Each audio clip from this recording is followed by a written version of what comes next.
Hai, Assalamualaikum adik-adik kelas 3. Pada video kali ini kita akan belajar tema 6, subtema 2, pembelajaran 5. Siswa membutuhkan sarana belajar. Sarana itu diperlukan agar siswa dapat belajar dengan nyaman di sekolah. Siswa perlu ruang kelas yang bersih. Siswa perlu halaman untuk bermain dan berolahraga. Sekolah juga harus menyediakan energi listrik untuk keperluan belajar. Listrik untuk penerangan. Listrik untuk menyediakan air. Juga listrik untuk menghidupkan peralatan yang diperlukan selama belajar.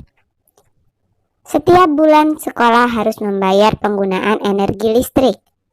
Sebagai warga sekolah, siswa wajib ikut melakukan penghematan listrik. Matikan lampu kelas jika tidak diperlukan. Matikan keran air setelah digunakan. Sebagai warga sekolah yang baik, siswa wajib menunjukkan kepedulian atas penggunaan energi di sekolah. Banyak hal yang dapat dilakukan dalam memenuhi kewajiban melakukan penghematan energi.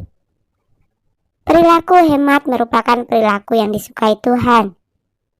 Tuhan menyukai orang-orang yang berbuat hemat. Tuhan menyukai orang-orang yang tidak melakukan pemborosan.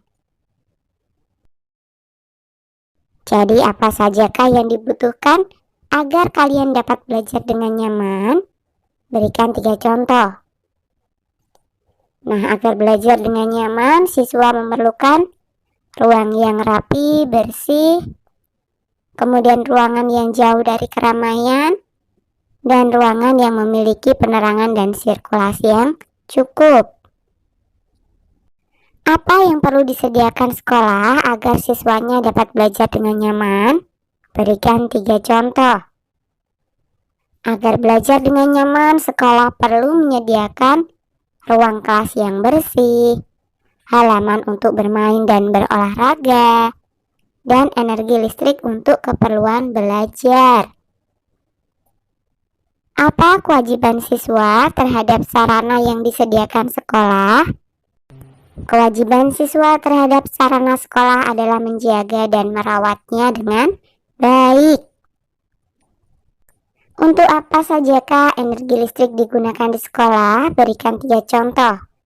Untuk menyalakan lampu, menghidupkan bel sekolah, dan menghidupkan komputer bagi para guru yang bekerja dengan komputer. Tuliskan 3 peristiwa perubahan energi yang terjadi sehari-hari.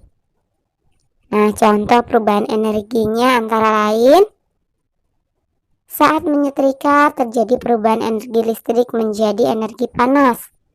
Saat menyalakan kipas terjadi perubahan energi listrik menjadi energi gerak. Dan saat menyalakan televisi terjadi perubahan energi listrik menjadi energi cahaya dan bunyi. Sebagai warga sekolah yang baik, kalian memiliki kewajiban untuk menggunakan energi dengan baik. Berikut ini contoh perilaku yang menunjukkan kewajiban menggunakan energi dengan baik. Beri tanda centang pada gambar yang sesuai, dan beri tanda silang pada gambar yang tidak sesuai. Nah, yang pertama ada gambar Edo sedang menghambur-hamburkan air, dan Udin mematikan keran air setelah menggunakannya. Mana yang dicentang dan mana yang disilang? Iya, gambar Edo kita silang dan gambar Udin kita centang. Kemudian yang kedua, ada gambar 2 orang anak yang sedang membersihkan jendela dan gambar kelas kosong dengan kipas angin yang masih menyala. Manakah yang dicentang dan mana yang disilang? Iya, gambar yang pertama kita centang dan gambar yang kedua kita silang.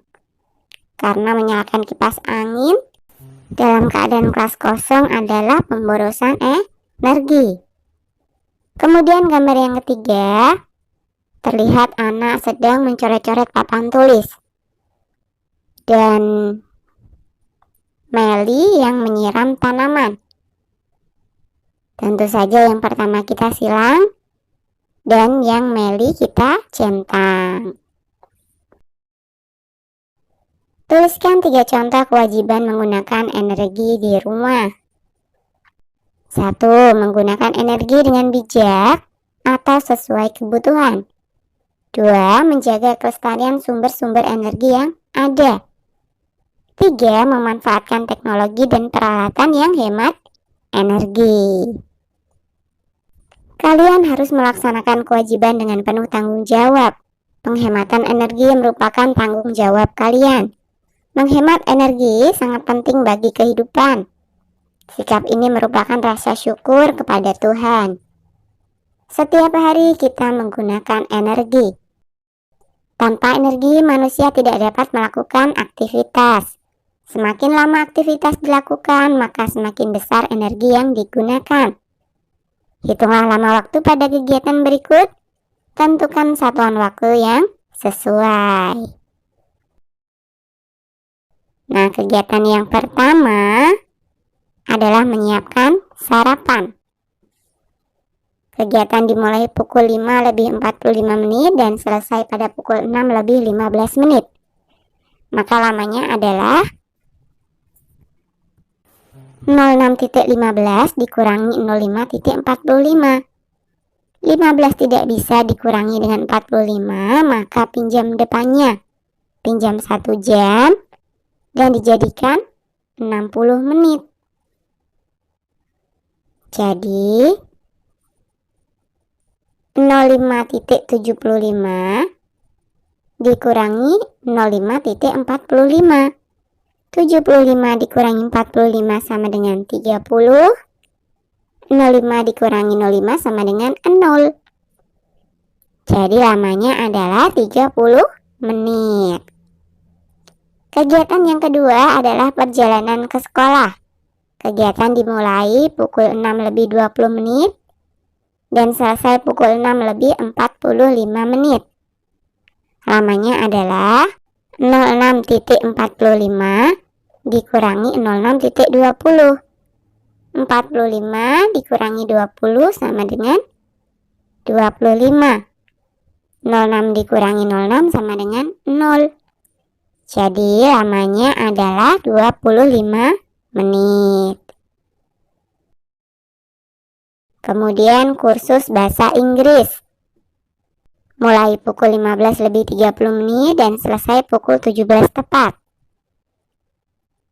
Lamanya adalah 17.00 dikurangi 15.30. 00 tidak bisa dikurangi 30, jadi pinjam 1 jam atau 60 menit.